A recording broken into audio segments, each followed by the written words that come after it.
Continuing chapter 5. The next 4 or 5 days were the longest days I've ever spent in my life. We killed time by reading Gone with the Wind and playing poker.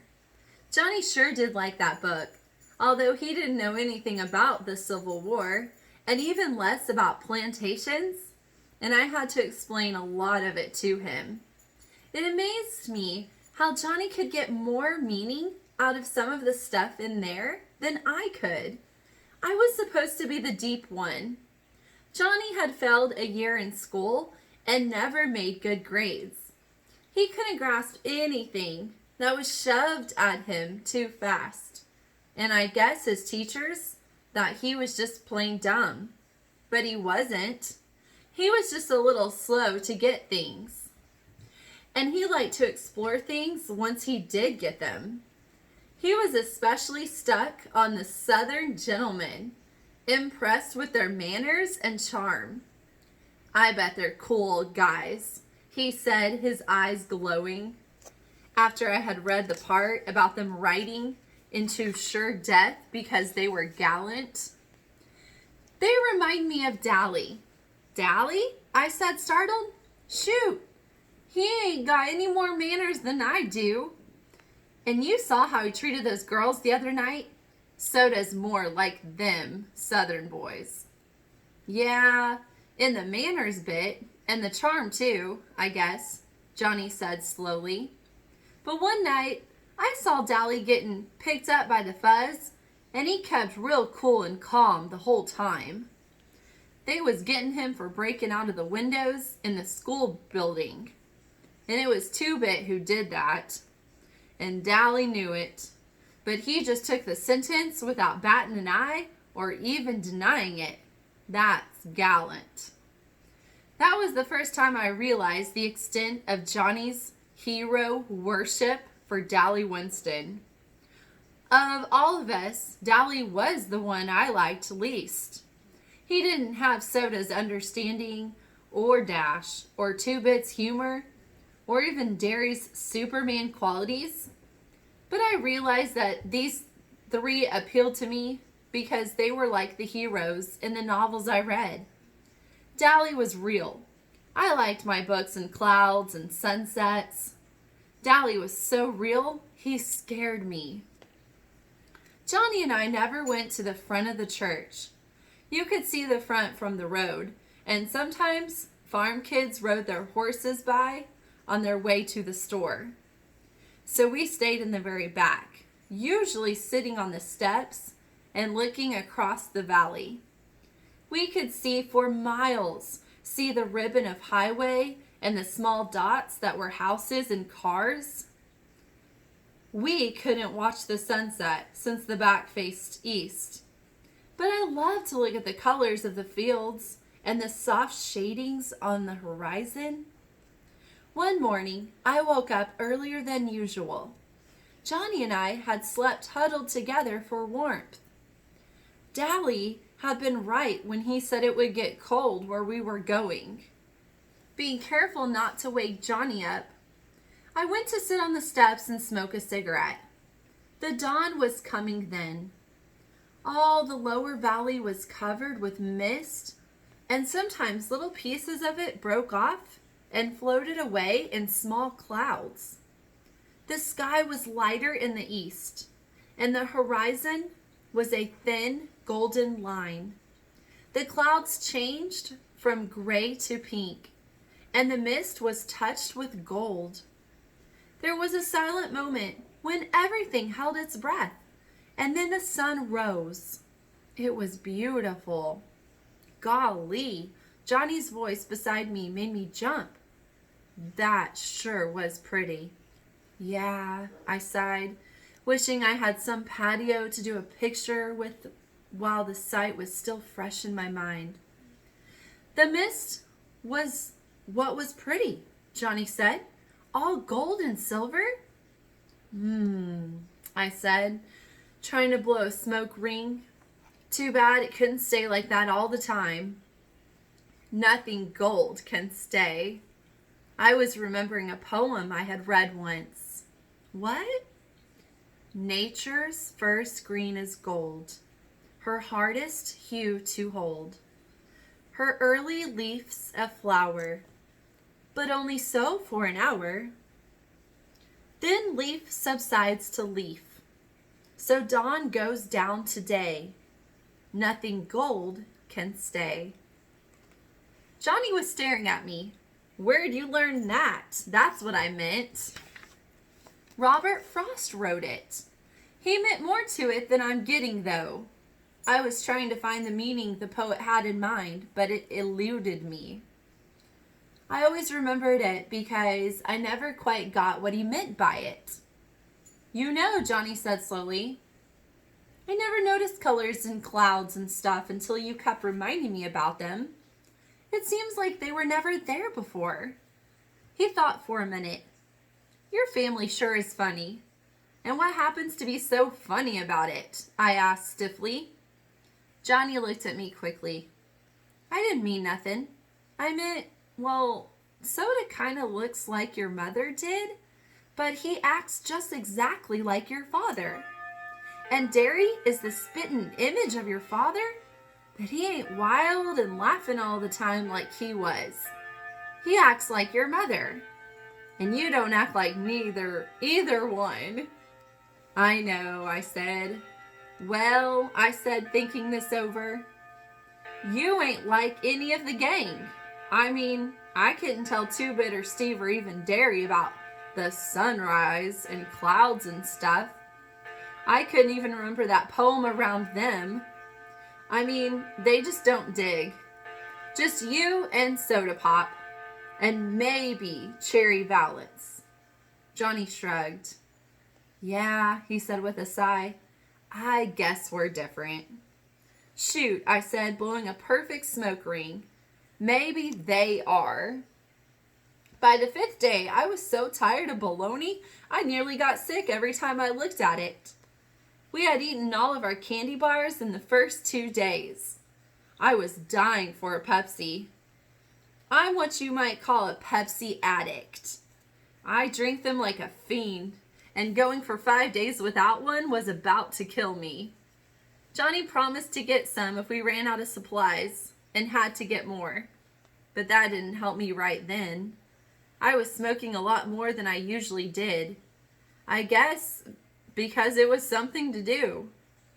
Although Johnny warned me that I could get sick smoking too much. We were careful with our cigarettes. If that old church ever caught fire, there'd be no stopping it. On the 5th day, I had read up to Sherman's siege of Atlanta in Gone with the Wind. Owed Johnny $150 from poker games. Smoked 2 packs of Camels. And as Johnny had predicted, got sick. I hadn't eaten anything all day, and smoking on an empty stomach doesn't make you feel great. I curled up in a corner to sleep off the smoke. I was just about to fall asleep when I heard, as if from a great distance, a low, long whistle that went off in a sudden high note. I was too sleepy to pay any attention, although Johnny didn't have any reason to be whistling like that. He was sitting on the back steps trying to read Gone with the Wind. I had almost decided that I had dreamed the outside world and there was nothing real but bologna sandwiches and the Civil War and the old church and the mist in the valley. It seemed to me that I had always lived in the church, or maybe lived during the Civil War, and had somehow got transplanted. That shows you what a wild imagination I have. A toe nudged me in the ribs. "Glory," said a rough but familiar voice. "He looks different with his hair like that." I rolled over and sat up, rubbing the sleep out of my eyes and yawning. Suddenly I blinked. "Hey, Dally." "Hey, pony boy." He grinned down at me. Or should I say Sleeping Beauty? I never thought I'd live to see the day when I would be so glad to see Dallas Winston. But right then he meant one thing. Contact with the outside world. and it suddenly became real and vital. How's Soda Pop? Are the Fuzz after us? Is Derry all right? Do the boys know where we are? What? Hold on, kid. Dally broke in. I can't answer everything at once. You two want to get something to eat first? I skipped breakfast and I'm about starved. You're starved? Johnny was so indignant, he nearly squeaked. I remembered the baloney. Is it safe to go out? I asked eagerly. Yep. Dally searched his shirt pocket for a cigarette and finding none, said, You got a cancer stick, Johnny Cake? Johnny tossed him a whole package. The Fuzz won't be looking for you around here, Dally said, lighting up. They think you've lit out for Texas. I've got Buck's T-Bird parked down the road a little way. Gosh almighty, boys, ain't you been eating anything? Johnny looked startled. Yeah? Whatever gave you the idea that we ain't? Dally shook his head. You're both pale and you've lost weight. After this, get out in the sun more. You look like you've been through the mill.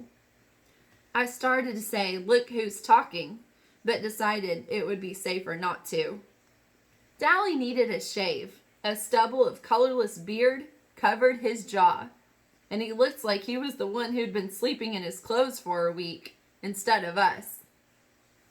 I knew he hadn't seen a barber in months, but it was safer not to get mouthy with Dallas Winston. Hey, pony boy. He fumbled with a piece of paper in his back pocket. I got a letter for you. A letter? Who from? The president, of course, stupid. It's from Soda. Soda Pop? I said, bewildered. But how did he know? He came over to Buck's a couple days ago for something and found that sweatshirt. I told him I didn't know where you were, but he didn't believe me. He gave me this letter and half his paycheck to give you. Kid, you ought to see Derry. He's taken this mighty hard. I wasn't listening. I leaned back against the side of the church and read. Pony boy. Well, I guess you got into some trouble, huh? Derry and me nearly went nuts when you ran out like that. Derry is awful sorry he hit you. You know he didn't mean it. And when you and Johnny turned up missing, and with that dead kid in the park and Dally getting hauled into the station, well, it scared us something awful. The police came by to question us and we told them as much as we could. I can't believe little old Johnny could kill somebody. I know Dally knows where you are, but you know him. He keeps his trap shut and won't tell me nothing. Derry hasn't got the slightest notion where you're at, and it's nearly killing him. I wish you'd come back and turn yourselves in, but I guess you can't since Johnny might get hurt. You sure are famous. You got a paragraph in the newspaper even. Take care and say hi to Johnny for us. Soda Pop Curtis. He could improve his spelling, I thought, after reading it 3 or 4 times. How come you got hauled in? I asked Dally. Shoot, kid, he grinned wolfishly. Them boys at the station know me by now. I got hauled in for everything that happens in our turf. While I was there, I kind of let it slip that y'all were heading for Texas. So that's where they're looking. He took a drag on his cigarette and cussed it good-naturedly for not being a cool. Johnny listened in admiration. You sure can cuss good, Dally. Sure can, Dally agreed wholeheartedly, proud of his vocabulary. But don't you kids get to picking up on my bad habits. He gave me a hard rub on the head. Kid, I swear it don't look like you with your hair all cut off. You used to look tough. You and Soda had the coolest looking hair in town. I know, I said sourly. I look lousy. Don't rub it in. Do y'all want something to eat or not? Johnny and I leaped up. You better believe it. Gee, Johnny said wistfully. It'll sure be good to get into a car again. Well, Dally drawled, I'll give you a ride for your money. Dally always did like to drive fast, as if he didn't care whether he got where he was going or not. and we came down the red dirt road off of J Mountain doing 85. I like fast driving, and Johnny was crazy about drag races. But we both got a little green around the gills when Dally took a corner on two wheels with the brakes screeching. Maybe it was because we hadn't been in a car for so long. We stopped at a Dairy Queen, and the first thing I got was a Pepsi. Johnny and I gorged on barbecue sandwiches and banana splits.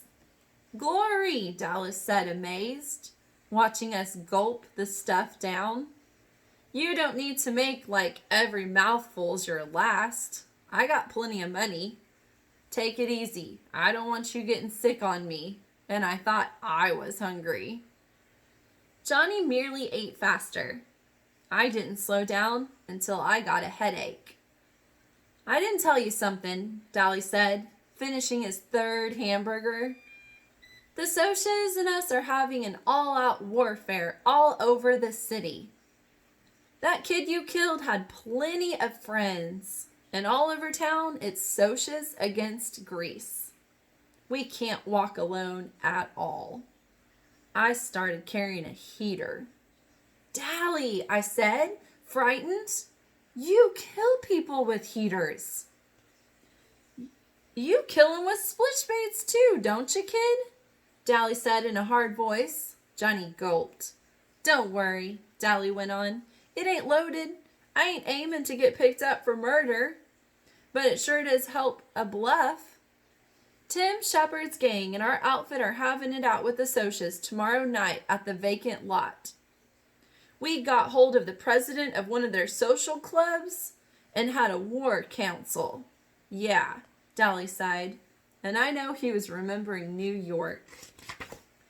Just like the good old days. If they win, things go on as usual.